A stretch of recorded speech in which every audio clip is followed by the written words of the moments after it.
Why do we predict failure?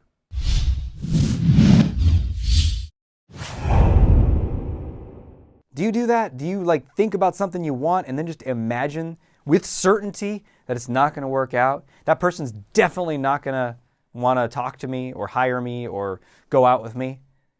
You know, a friend of mine was waiting to hear back from a job interview. Very exciting job. He really wants it. He went through multiple rounds of interviews. They're going to let him know by Friday of this week if he's going to get it. And he's Wednesday and he's freaking out. And he's like, I haven't heard back. I'm not going to get it. I'm done. I'm toast. Why do we do this? We're driving to a bakery the other day. It's a vegan bakery in Portland. And they have these pizza rolls, but there's no cheese in them. It's like cashew cheese. And my son loves them. Both my kids love it. And we're driving there, and that's later in the day, though. And they often sell out of a lot of stuff at this bakery. So we're like, I don't know. We're going to swing by. Maybe they'll have it. Maybe they won't.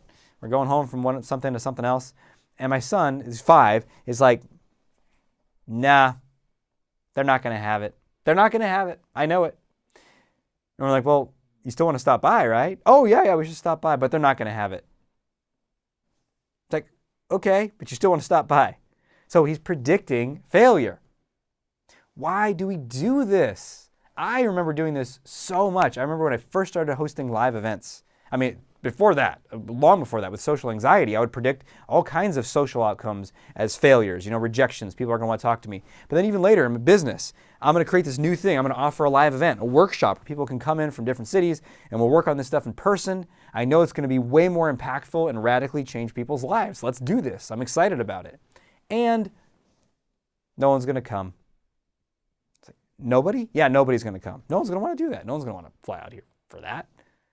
And this voice in my head was absolutely certain of that. Why do we do that? Why is it the default? Why do we keep jumping there? Do you do that? And then does that actually serve us? So I really thought about this the other day. You know why we're doing this? It's a protection strategy. We're trying to protect ourselves. So my friend really wants that job. Does he have control over whether he's going to get that job or not? Not really. I mean, he's done all he could do. He prepared for the interviews. He did them. Now it's out of his hands.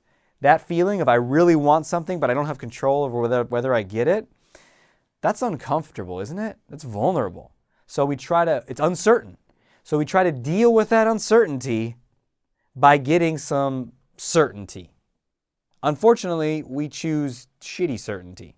We're not going to get it. It's almost like we're trying to close down. Our heart's open and bright, right? I'm going to get that job. Or if you're a 5-year-old, I'm going to get that pizza roll, And yet it's oh, this is vulnerable. I'm open and excited. It feel really awesome to get it. But I don't know if I am.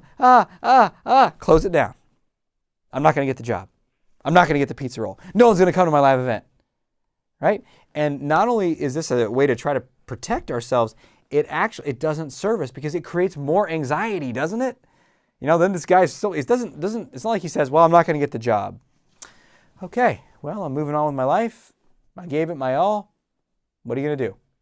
No, he's still just as stressed out. It's just a ineffective attempt to try to guard ourselves and protect ourselves. And you know what? That's the core of a lot of low confidence stuff and social anxiety stuff, is we're trying to protect ourselves from life, from relationships, from interactions, from rejection, from inevitable failures, just from living fully. And so I encourage you to catch that when you're doing that. You might be doing it on a daily basis with small stuff and then on occasion with bigger stuff. So catch it. When you notice yourself predicting failure, call it out.